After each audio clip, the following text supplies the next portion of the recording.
हाँ, मैं इसलिए लड़ रहा हूँ कि देखिए चुनाव लड़ना मेरा स्वभाव नहीं था क्योंकि मैं फौजी आदमी था।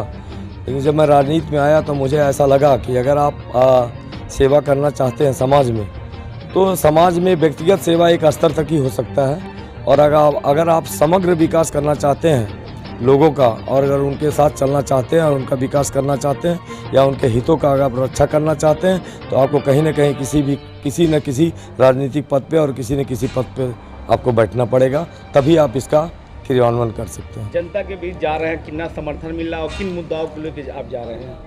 नहीं, देखिए मेरे पास जो है कि जन समर्थन, अपार जन समर्थन है और लोगों का स्नेह और प्यार मेरे प्रति जो है बना हुआ है।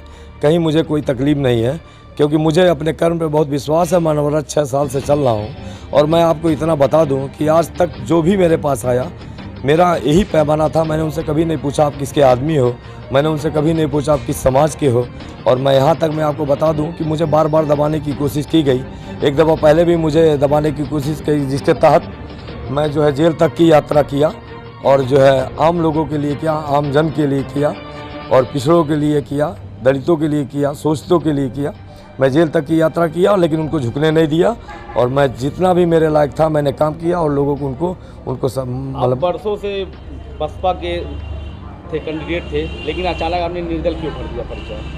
नहीं, देखिए बसपा में मेरा प्रादुर्भाव हुआ था। मैं अनवरत 15 साल से मैं बसपा के लिए काम कर रहा था, लेकिन इस साजिश के तहत मेरे टिकट को काटा गया है। अब इसमें कौन लोग हैं, चूँकि ये लोअर लेवल की जो कमेटी है वो मेरे साथ थी, जो ग्राउंड पे जो लोग थे वो मेरे साथ थे, क्योंकि अनवरत में उनके साथ 15 साल से बना हुआ था। तो उनकी कहीं ना कहीं अभी भी भावना ये है कि दीपक बाबा ही जीते और वो मेरे साथ काम करने के लिए तैयार हैं और मेरे लिए ही काम करेंगे। और जो शीर्ष पे बैठे हुए जो पदाधिकारी हैं, शायद उनके संज्ञान में नहीं है, लेकिन उनको पता चल जाएगा जब 13 तारीख आएगा तो उनको पता चलेगा कि दीपक बाबा की हैसियत क्या है, समर्थता क्या है, नगर के लोग उनको किस जगह पे रखते हैं और उनके दिल दिमाग में जो दीपक बाबा के लिए क्या धड़कन है। तमाम यहाँ प्रत्याशी लड़ रहे हैं, आपको किससे टक्कर लग रहा है? नहीं, देखिए मैं आपको बता दूं, टक्कर तो अभी आपने बहुत अच्छा सवाल किया मुझसे और मैं आपको बताता चलूं और आपके माध्यम से मैं पूरे अपने सम्मानित जनता को, सम्मानित लोगों को बताना चाहता हूं कि देखिए टक्कर किसी से है ही नहीं है। अगर टक्कर होती तो नगर की सम्मानित जनता ने, प्रबुद्ध जनता ने मुझे उस लेवल तक पहुँचा दिया है कि आज लोगों को मेरा विरोध नहीं, उन्हें साजिश करने की ज़रूरत पड़ी और मेरे साथ साजिशन मेरा टिकट काटे। और मैं आपको आश्वस्त करना चाहता हूं कि नगर के जितने भी सम्मानित लोग हैं, प्रबुद्ध लोग हैं, मेरे साथ हैं और मैं आपको भरोसा दिलाना चाहता हूं कि अगर कोई आएगा 13 तारीख के बाद तो दीपक बाबा आएगा।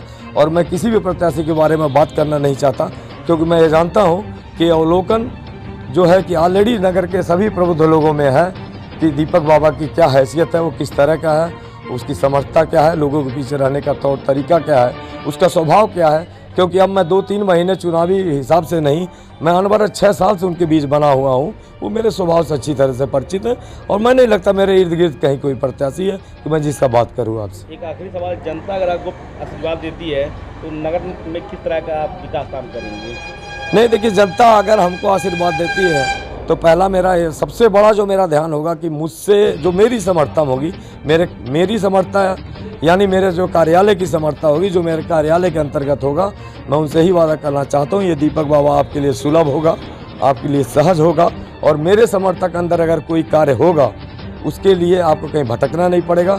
एक गरीब इंसान को, एक छोटे इंसान को ये महसूस नहीं करना पड़ेगा मैं छोटा हूँ, मेरा कोई नहीं सुन रहा है, चाहे वो छोटा होगा चाहे बड़ा होगा।